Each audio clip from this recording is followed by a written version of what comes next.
Hello, my friends. Welcome to the Touch channel. It is the 1st of March, 2025, and that makes it McIntire month on the Touch channel, according to the calendar I came up with for this year. And with me to start out the McIntire month is my good friend Jonathan Tucker. I've known Jonathan in New England for many years. He does the Glasgow Lands clan coordinator job very well for years at Northampton, Massachusetts, and he's a McIntyre, and he knows quite a bit about a Yeah, an ancestor of his I do. in New England that came here as an indentured servant. How are you, Jonathan? I'm good. I'm good. Thanks so much for coming. I know we've been planning this for a few months, so It's my Mike pleasure. Micum McIntyre is our subject today, Jonathan. Okay, well, maybe we can use Micum as a way to illustrate larger things. Sure. Micum uh, first entered New England around in December of 1650, and the reason he came here was because he and his two brothers or cousins, we're not sure which, were involved in the Battle of Dunbar, which happened on September 3rd of 1650. And Dunbar was one of a whole series of battles that were part of what's called the Wars of Three Kingdoms, where England was fighting with itself, England was fighting with Ireland, and then finally, the last part of it, England was fighting with Scotland. Uh, The Scottish nobles and so forth, or many of them, had made alliance with and sort of forcefully with Charles II. His father, Charles I, had been executed by the Puritan Parliament and so forth. And so he was casting around for supporters. And yeah. Scotland says, well, as long as you're not going to be very Catholic and you'll instead allow us to continue being Presbyterian, we'll support you in battle. And what that meant was that for a number of the Scottish clans, which had actually been involved in the earlier battles on the side of Parliament, Hmm. they switched sides. Yes. And Micum's allegiance, the allegiance of the McIntyres, they were vassals of Clan Campbell in Argyll and Oh, Western Scotland. They were a small, what do they say, but doughty clan, and they were often asked to join other clans in battle arrangements as things proceeded. And there were two really big battles prior to Dunbar, Inverlochy and Aldern, yes. uh, at which the Campbells, and I suspect my own suspicion as a historian is that Micum, by that time, he was born around 1625, was already a soldier. That was one of the things you could do when you were a Highlander. There wasn't a whole lot Yes. else. Um, he was already a soldier in the regiment of Campbell of Lowers, Lawers. They were from Western Perth, but they were descended from and related to the Argyll Campbells Hmm. and that whole region. Uh, and so the chief of Clan Campbell essentially said to all of his vassal uh, um, clans, you go be with them. If you're going to fight for anybody, you go do it under them because they had established an infantry regiment early on, and they were quite professional about it. And I suspect Micum was part of that crew. His brothers were younger by a few years. The middle brother, Robert, was probably born around 1629, and the youngest, Philip, was probably born around 1630.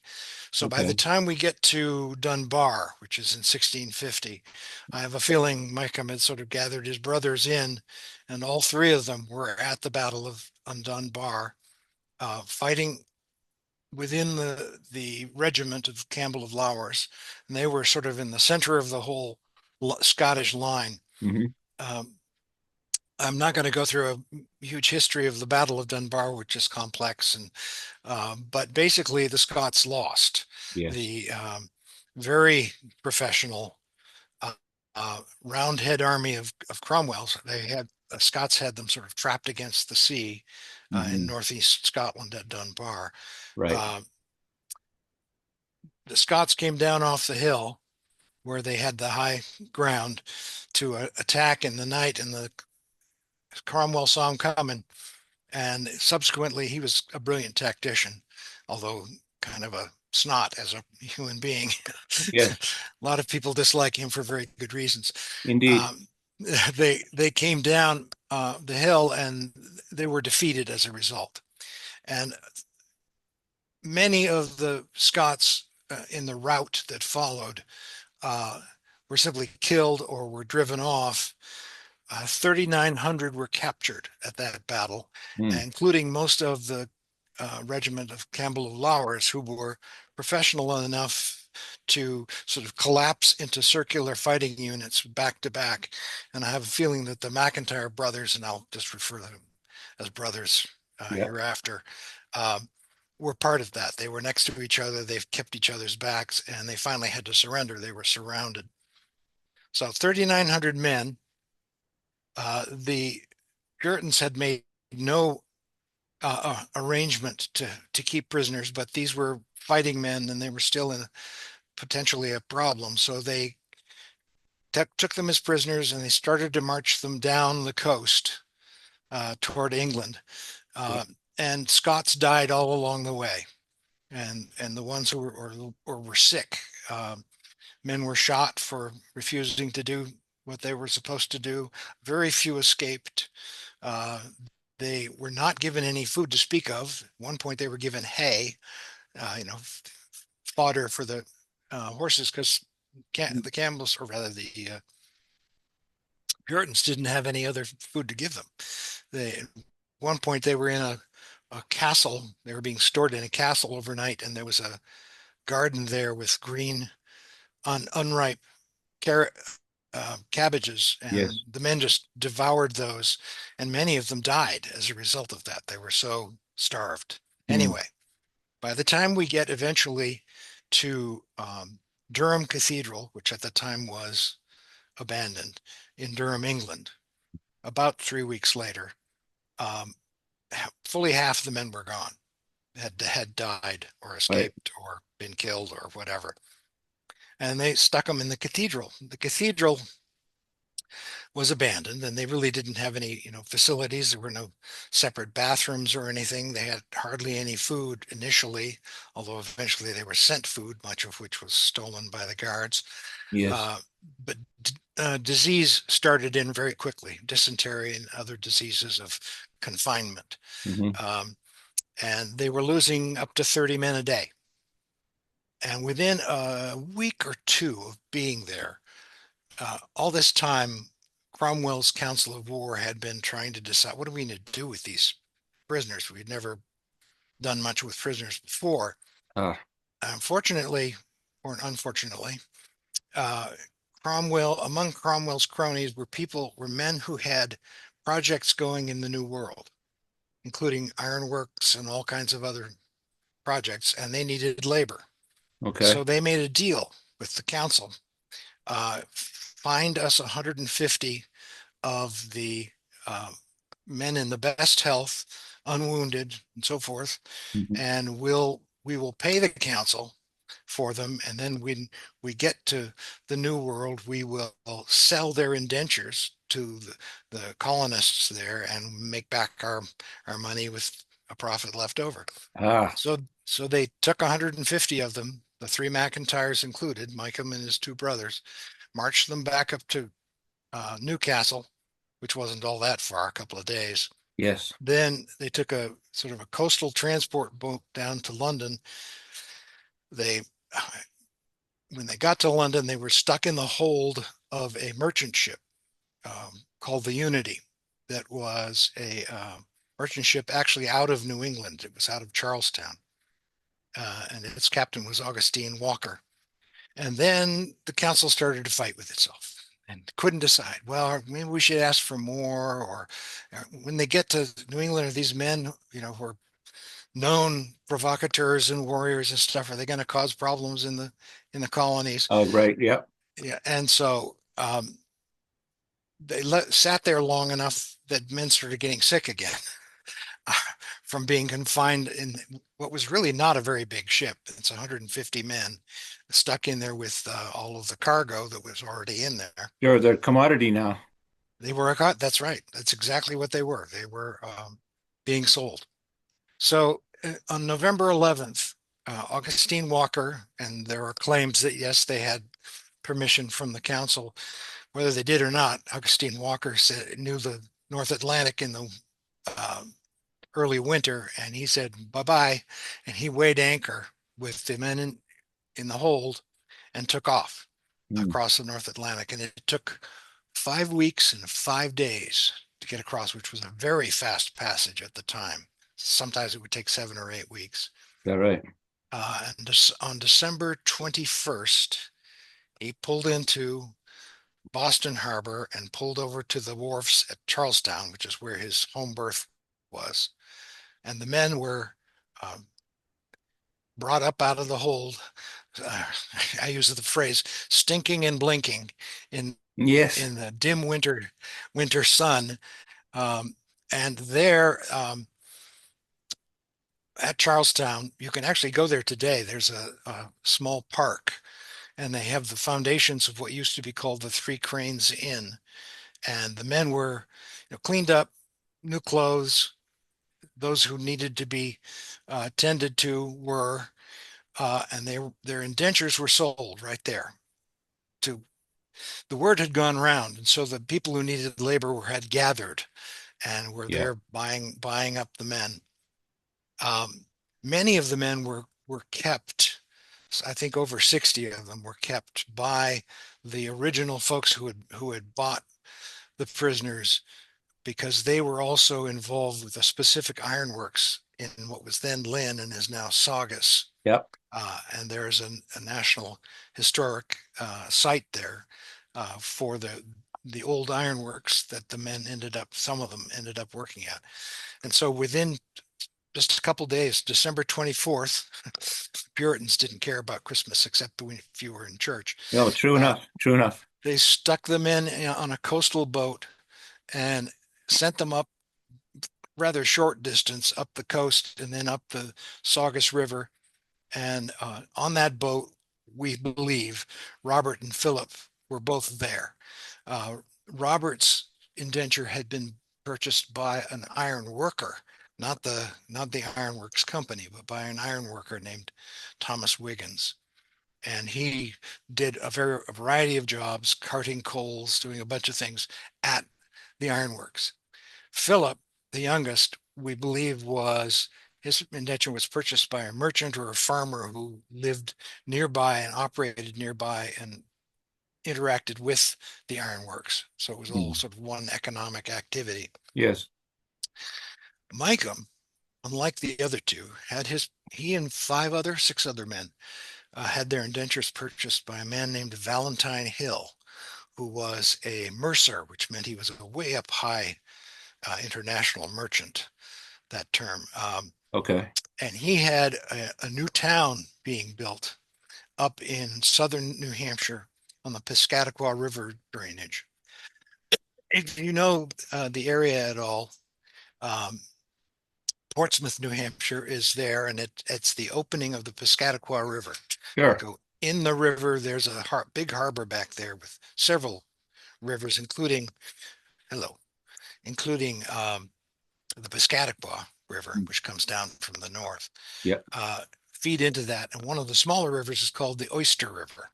And that was the name of the settlement that Hill was creating. It's now Durham, New Hampshire. Ah, And so Micum and these seven guys, and then a year later, because the Battle of Worcester happened on September 3rd, 1651, exactly a year after Dunbar had happened, interesting. and more men came, which is an interesting thing all by itself. There were allegedly 150 men. We don't have a ship's list on the Unity, including the McIntire brothers. Uh, on the ship that brought prisoners over from the Battle of Worcester, called the John and Sarah, there were 252 men. So in the space of a couple of years, 400 Scots Mm. suddenly got injected into the New England colonies, which was essentially an English colony at the time, and changed the complexion of everything. Most of them began as laborers, but when their indentures ended, they could become citizens and they could acquire land. They could do anything that any other citizen did, and most of Right. them did. Hmm. So Micum worked for Valentine Hill for 6 or 7 years, and Hill died unexpectedly. Micum kept working. He moved one town over in the town of Dover, which is a little north of that, and then across the Piscataqua River to the town of what is now South Berwick, and at the time was Kittery and other things, and worked at mills there. Okay. 1670, he acquired a land grant in York, which was the next town east, and the ocean was next, so you weren't going any further east. Okay. And he settled there in what's really sort of the upper tidal reaches of the York River, and up to a dozen other Scots joined him there over time and formed this little community of their own called Scotland District, then still called Scotland District.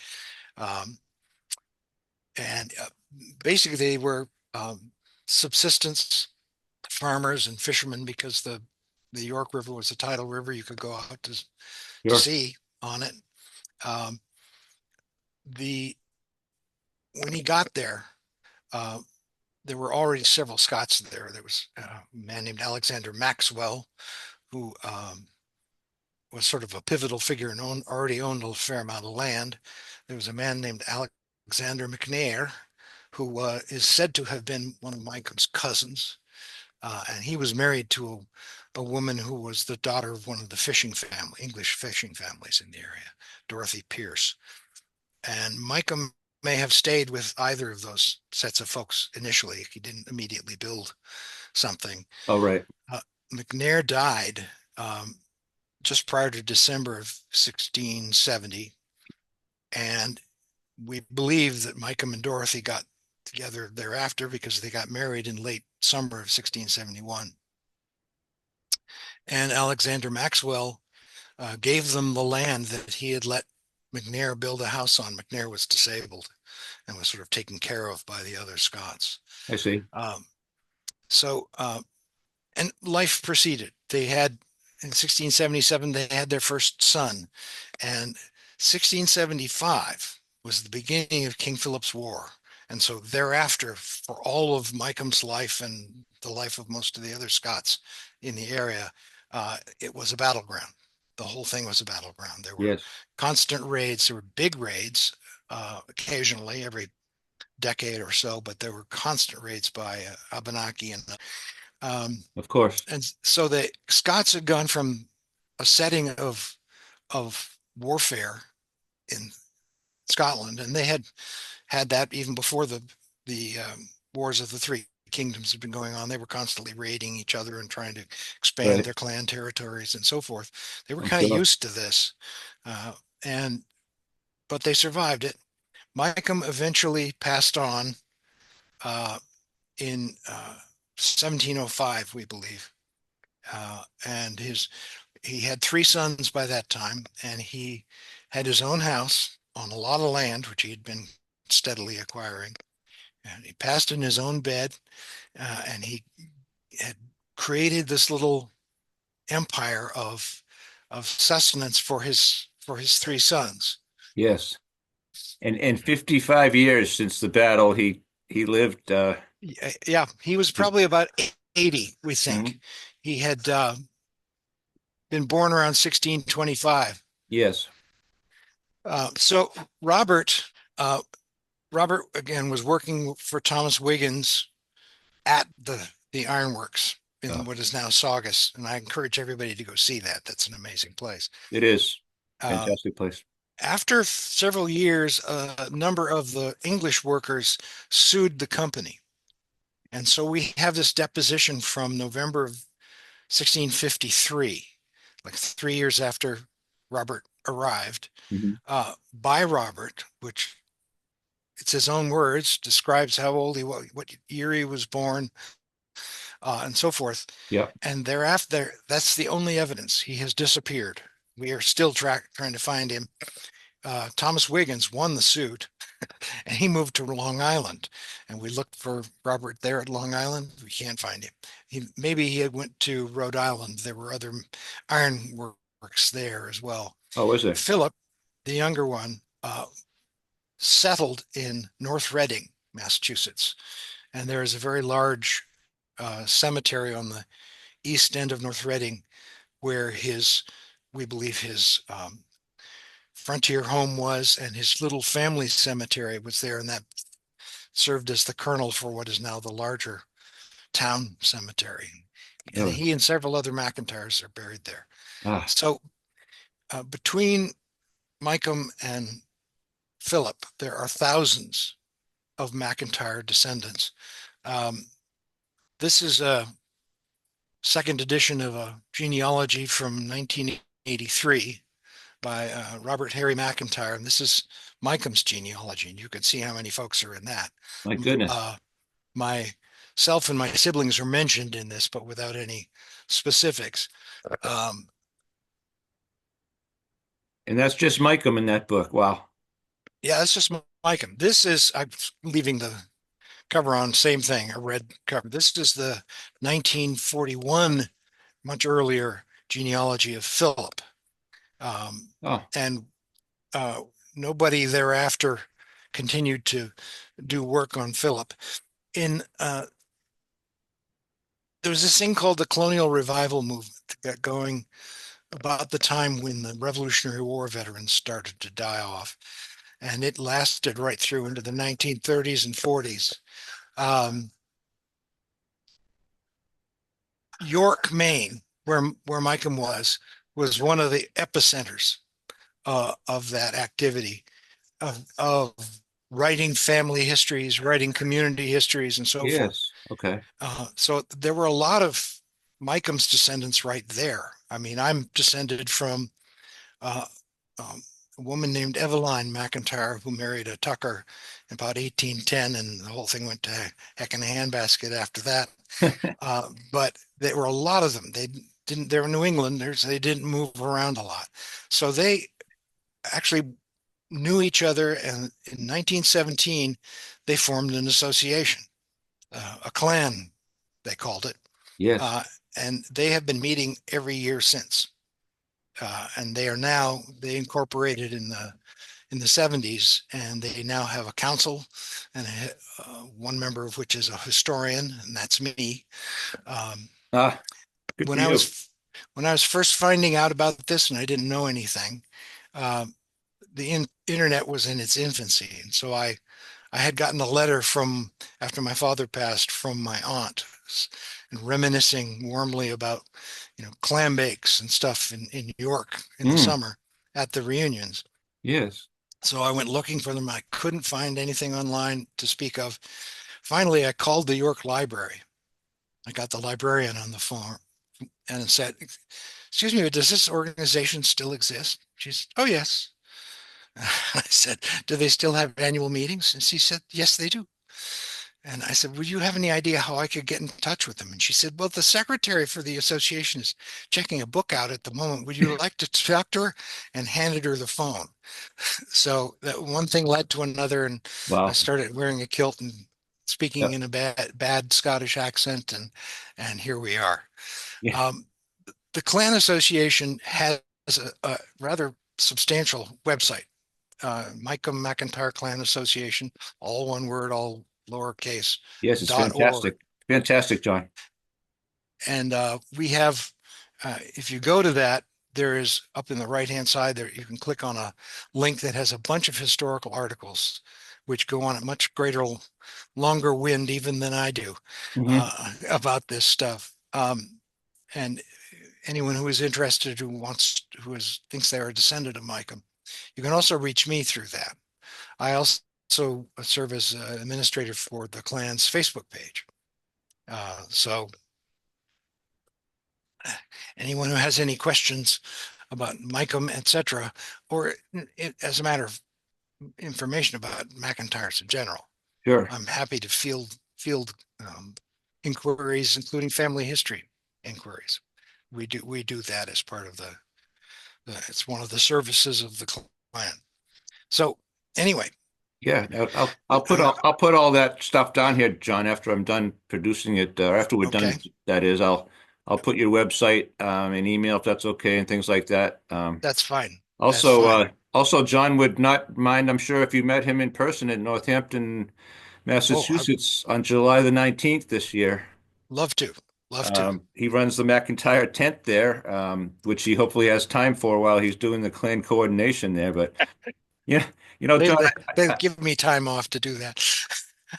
I must say it sounds from your narrative that these Scots especially in Maine and perhaps those in Massachusetts as well, Yeah, they felt a sense of community that they probably missed at home, and they wanted to preserve that up there. And it sounds like that's what they did. Of course, there was so many wars going on up there as well, but during that small time they did have of freedom between then and those wars breaking out about 1673 or so there, they began to support each other in real estate deals and other things, like you say, in hmm, marriages and other things.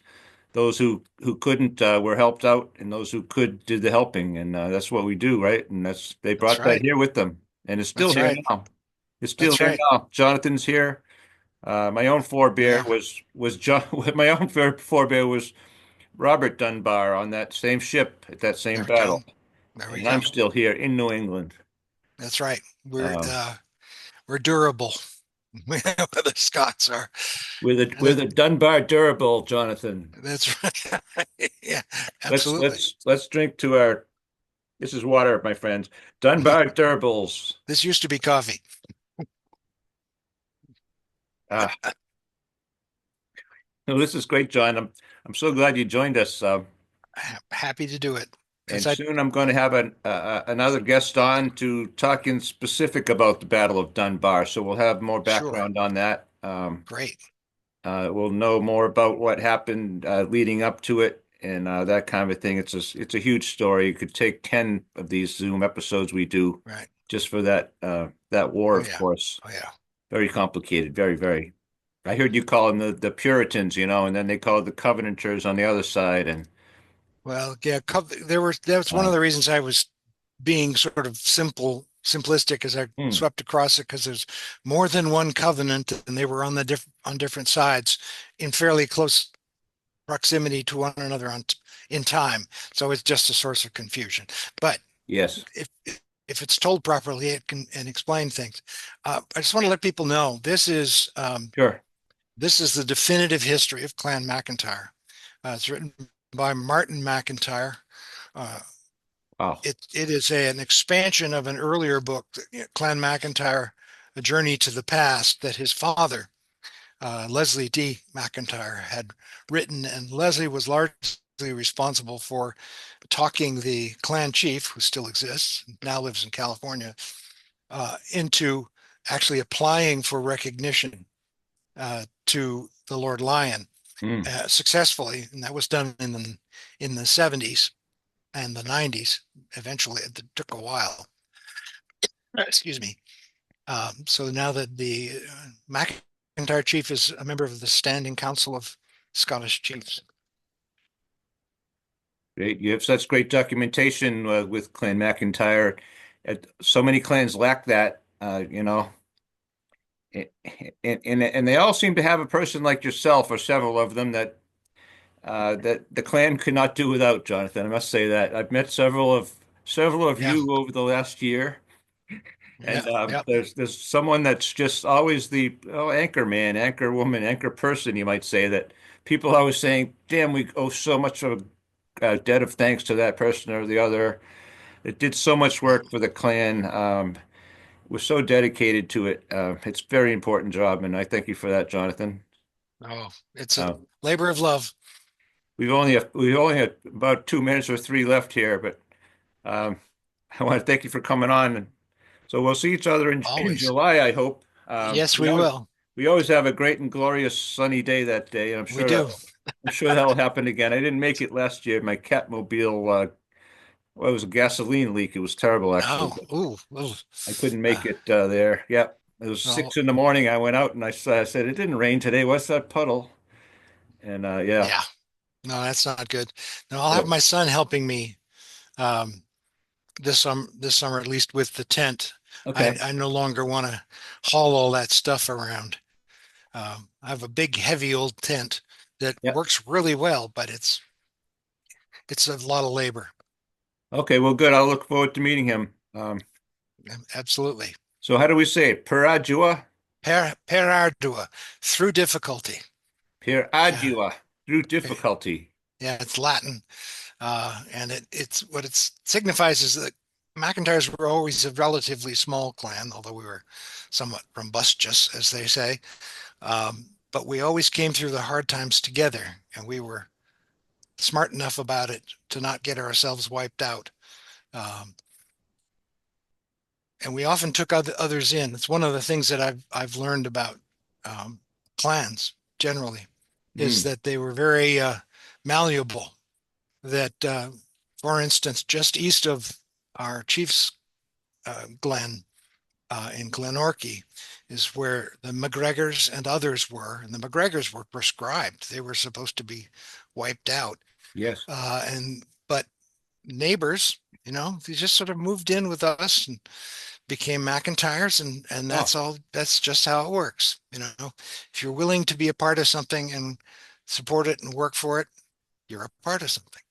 right. There you Well, go. Jonathan, speaking of part of something, we just got a brand new subscriber to the Chestnut channel just this very second. Excellent. And thank you to whoever that is. I can't read it right now, but thank you, folks, and thank you, Jonathan. We're going to You get cut bet. off here in a second, but um, thanks so much, and we'll You're produce so this and welcome. get it out probably in the next week or so. Okay. All And righty. people can find me on the um, Micum McIntire Clan Association website, and I'm happy to answer any questions, genealogical or otherwise. All right. Good All enough right. then. Yeah, you take care, my friend. You also. Touch not, everyone. Bye bye. Bye bye.